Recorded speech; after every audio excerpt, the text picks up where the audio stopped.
It may surprise or even shock you to hear what I'm about to say, but if you're seeing this video right now, it's no accident. As a chosen one, you sense that something about your upbringing, your family, your spiritual lineage never quite added up. Perhaps you discovered that the royal high priestess, who claimed to be your mentor or guardian, lied about her lineage, and you were in fact raised by a cult family practicing vampiric ways. It's a heavy revelation, but you're not here by mistake. Before we get started, remember to like this video, subscribe, and drop a 77 in the comments to send a powerful signal into the universe.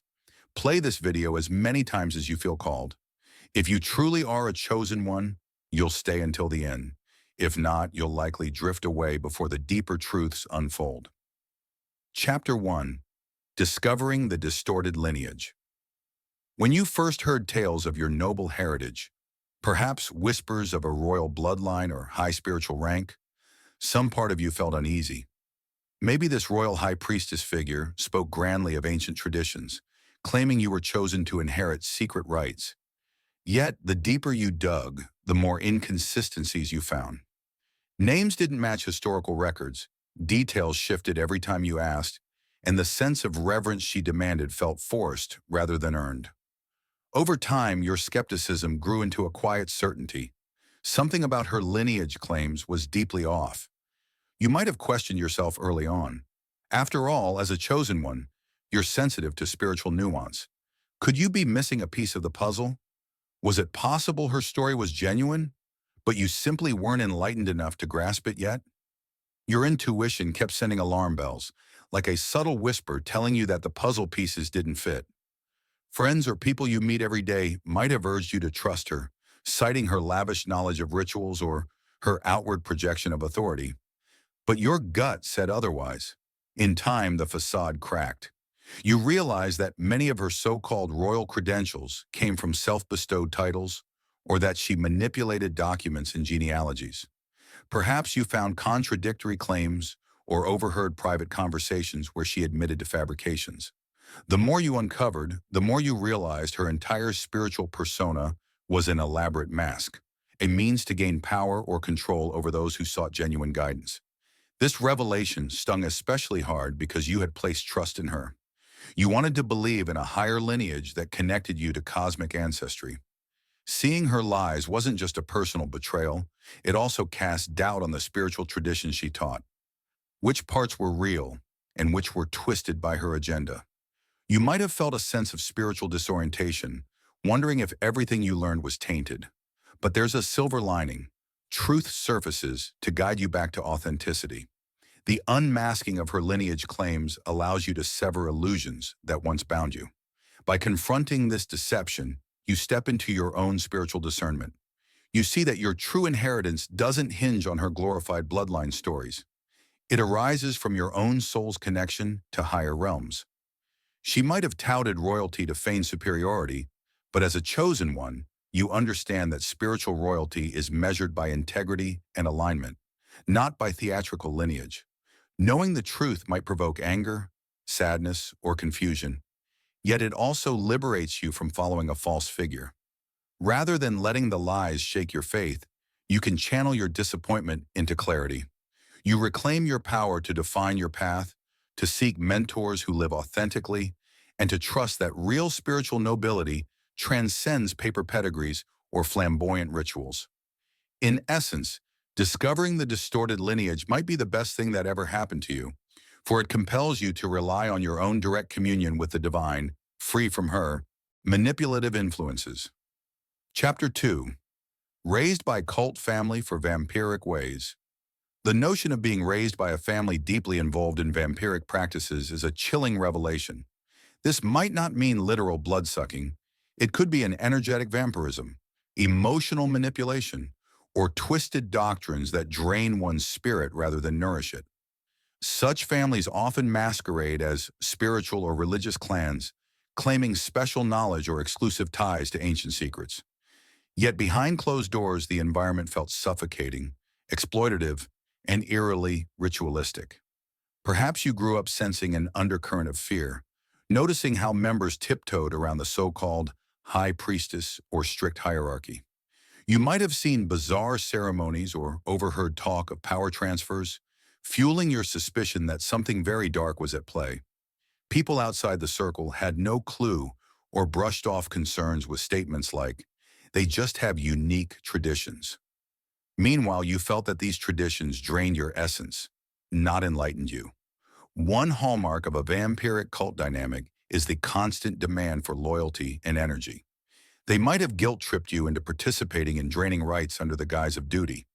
If you questioned anything, they branded you as ungrateful or rebellious, threatening ostracization. It's classic cult behavior, isolating you from external influences so you had nowhere to turn. The vampire metaphor holds because you never felt nourished there. Your emotional and spiritual vitality seemed perpetually siphoned. In time, perhaps you started noticing how your well-being deteriorated. Each day you felt heavier, questioning your self-worth. Meanwhile, they insisted you comply with their agenda, layering on the lie of a royal lineage.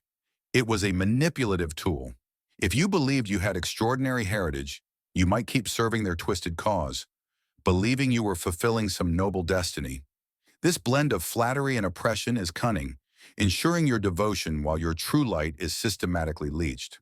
Yet even within this stifling environment, your innate chosen essence refused to dim. Small acts of rebellion, private journaling, reading outside spiritual texts, forging friendships with those who resonated with your spirit, kept your spark alive. Ultimately, that spark led you to question the entire setup. The more you uncovered the vampiric practices, be it emotional exploitation, dark magic rituals, or clandestine manipulations, the more you realized you couldn't stay complicit. Getting out wasn't simple.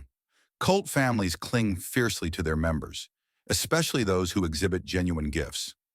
They might sabotage your attempts to leave or slander you to keep you silent. The psychological toll of breaking free can be immense. Yet ironically, your chosen status confers a resilience that many of them can't fathom. Angels may have shielded you in ways you only fully understand now. Last-minute escapes, unsuspected allies, or revelations exposing the cult's hypocrisy. Acknowledging that you were raised for vampiric ways is unsettling, but it also clarifies your quest for true spiritual autonomy. Freed from that atmosphere, you see your gifts in a new light, no longer harnessed for someone else's dark designs.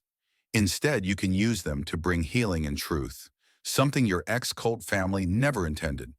The journey ahead might involve deep healing from cult-induced trauma, but rest assured, your angels remain vigilant, guiding you out of the shadows and into the higher purpose you were meant to fulfill. Chapter 3. How lies about your lineage shake your identity. When a royal high priestess lies about your lineage, especially within the context of a cult family, it weaves a powerful narrative around you. You may have grown believing certain myths about your ancestry, stories of how you were descended from sacred bloodlines or cosmic kinship. While intriguing, these yarns often served as subtle chains, binding you to the cult's agenda. They gave you a false sense of grandeur that, in truth, stifled your autonomy, steering your spiritual gifts toward the family's manipulative ends.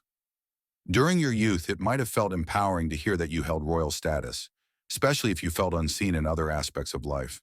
But there's a paradox in such flattery. Instead of fostering true self-discovery, it locks you into their control. They use these lineage tales to justify rituals that fed their vampiric customs, implying you must comply to fulfill your heritage. Meanwhile, your genuine gifts, intuition, empathy, healing potential, were twisted to enforce the cult's secrecy and dominion. Over time, these illusions about lineage can erode your sense of true identity. You wrestle with confusion. Which part of your spirituality is authentic, and which part was imposed by the cult's storyline? People you meet every day might not grasp the complexity, wondering how you could let mere stories shape your worldview. But they fail to see the emotional hold such narratives can have, once ingrained from childhood. When everyone around you repeats the same legends, you end up swallowing them whole, until your own gifts start telling a different truth. Eventually, cracks appeared. Maybe you realized the cult's version of royal lineage never quite lined up with documented histories or spiritual genealogies. Perhaps your own visions contradicted the narratives fed to you. The more these inconsistencies surfaced, the more you sense the so-called high priestess's tales served her ambition, not your spiritual evolution. If she truly had your best interests at heart, she'd encourage independent exploration, not confine you to rigid doctrines. The disillusionment is painful. Unraveling these lies means facing betrayal from figures who acted as mentors or maternal and paternal archetypes. Self-doubt creeps in, making you question how you didn't spot the lies sooner. But remember, their manipulations were deliberate, playing on your innate trust and the universal longing to feel special or chosen. Overcoming that type of conditioning requires both courage and time. As you discard the false lineage, you risk an identity void. If not that, then who am I? Yet ironically, the void is liberating. Freed from the cult's storyline, you can tune in to your genuine spiritual blueprint. Genuine ancestors or soul guides may reveal themselves more clearly. Your real lineage might be something intangible, like starseed origins or a direct link to angelic realms. Or it might be entirely human but still profound. An inheritance of resilience and wisdom from past generations who overcame adversity. In shedding their fabricated stories, you reclaim the right to self-definition. You can honor any aspects of heritage that resonate, but release the rest. No longer a pawn in their mythology, you stand as a self-determined soul, weaving a legacy of truth and authenticity that no cult can co-opt. The lies about your lineage shaped your identity for a season, but now stepping into genuine spiritual sovereignty, you define who you are and why you were truly chosen. Chapter 4. Breaking free from the cult's manipulations. Once you discover you were raised in a cult-like environment, shaped by a fabricated lineage story, the prospect of breaking free looms both daunting and urgent. Manipulations run deep in such settings, entangling you. Through emotional ties, fear of ostracism, or the notion that leaving invites curses or dire repercussions grips you, yet your heart knows it's time to detach from their vampiric hold, forging a path toward a more authentic life. The first step is internal acknowledgement, accepting that you were in fact under a cult's manipulation. This can spark waves of denial or guilt. You might wonder how you missed the red flags, how you complied for so long. But remember, cult tactics are designed to erode critical thinking and instill dependency. People you meet every day rarely understand the subtlety of cult conditioning, so they may say things like, "Why not just walk out?" It's never that simple when your worldview has been systematically shaped from within. Second, you need to identify the strategies they use to keep you tethered. Maybe they alternated between praise and punishment, making you crave their approval while fearing their rejection. Or they spread half-truths about outsiders being evil or lost, ensuring you stayed loyal. By spotting these manipulative patterns, you disempower them. You see the puppet strings for what they are, which weakens their hold over your mind and emotions. Part of breaking free involves forging external support. Seek out individuals or groups who acknowledge cult survivors' experiences. They offer a validating environment where you can share your story without judgment. Therapy, spiritual counseling, or even online forums can be pivotal. As a chosen one, leaning on your angels for guidance is also essential. Prayer or meditation helps you decipher the next steps. The synergy of earthly and divine assistance forms a robust safety net. When you attempt to leave, anticipate backlash. Cult members might label you a traitor, intensify their emotional manipulations, or threaten you with dire consequences. They might claim you'll be spiritually lost without them.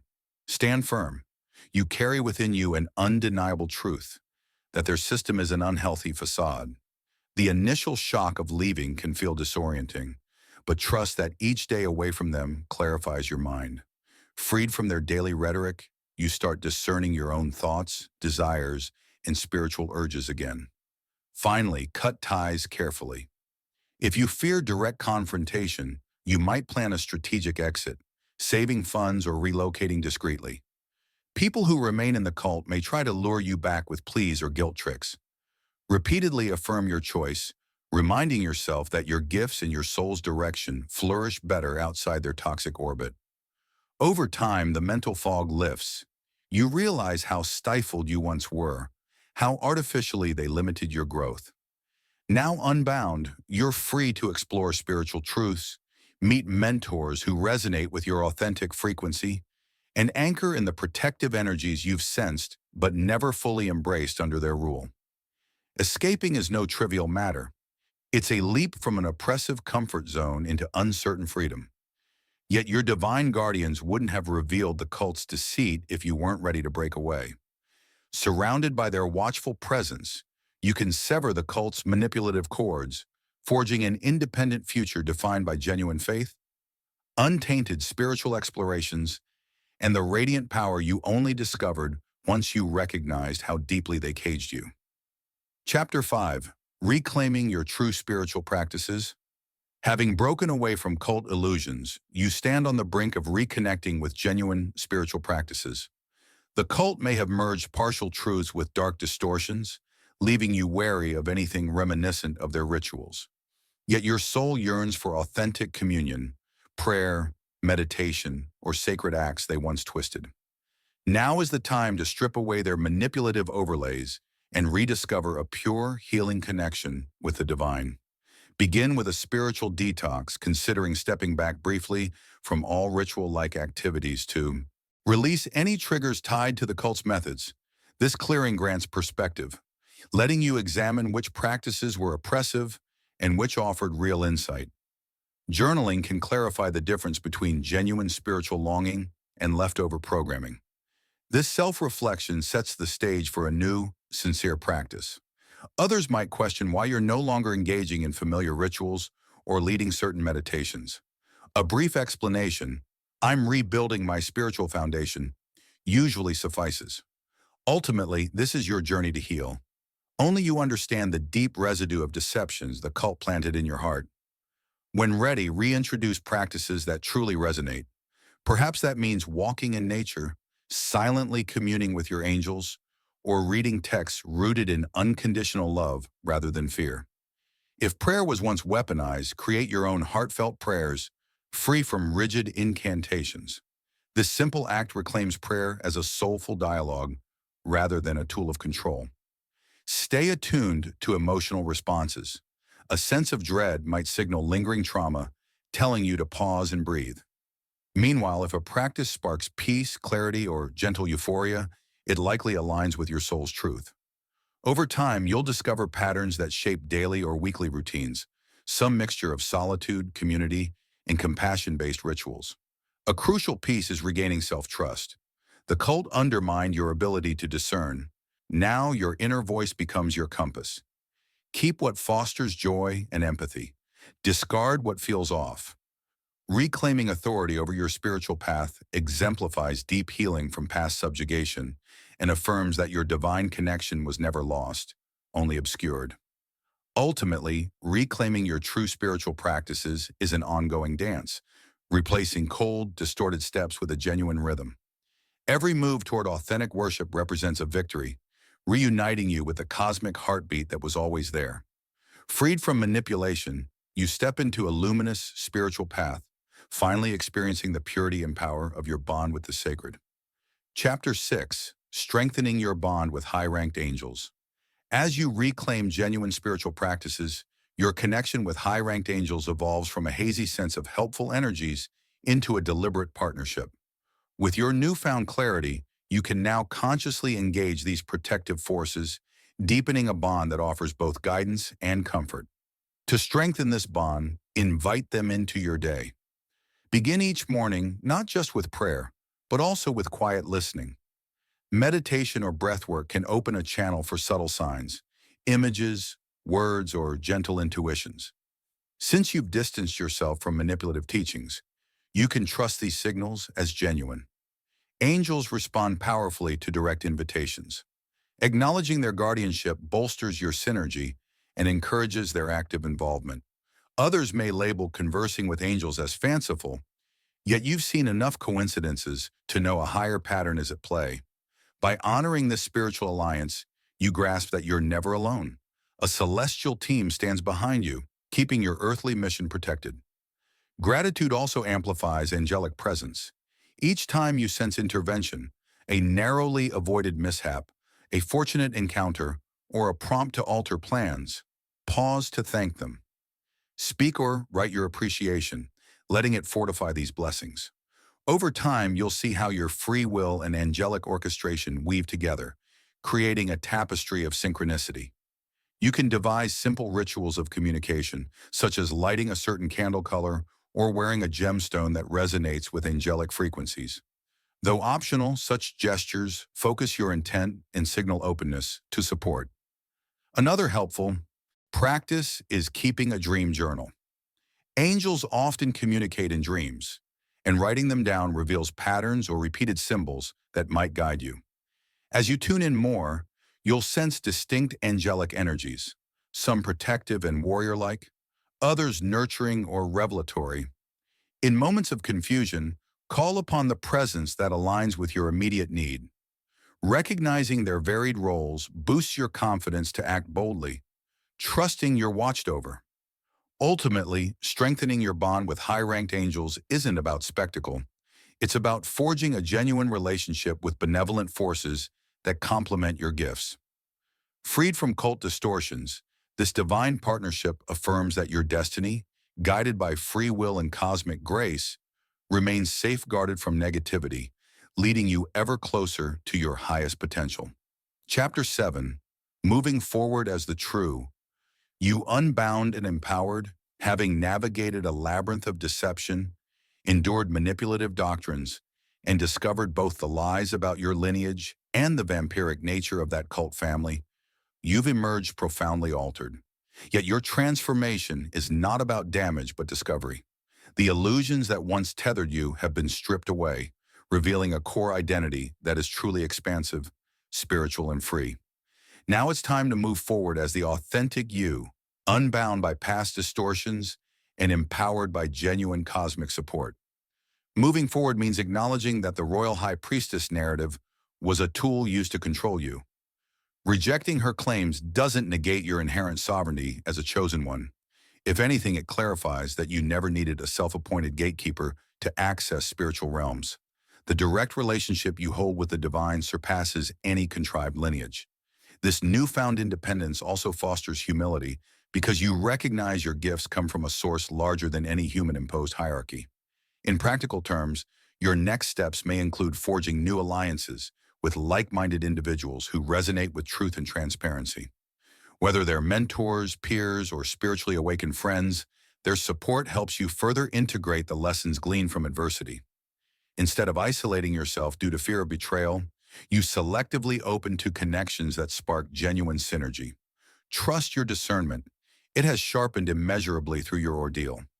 People you meet every day might remain clueless about your backstory or question why you're so attuned to spiritual signals. You don't owe them a detailed explanation unless your intuition suggests sharing. Some might sense a glow about you that they can't pinpoint. Let them wonder. Your energy speaks louder than any justification. The essence of a chosen one often radiates quietly, attracting those ready to ascend and gently repelling those who'd hinder growth. Understanding your gifts in the absence of cult interference can be exhilarating. You explore them with unbridled curiosity, practicing your intuition, refining your healing methods, or experimenting with manifestation techniques.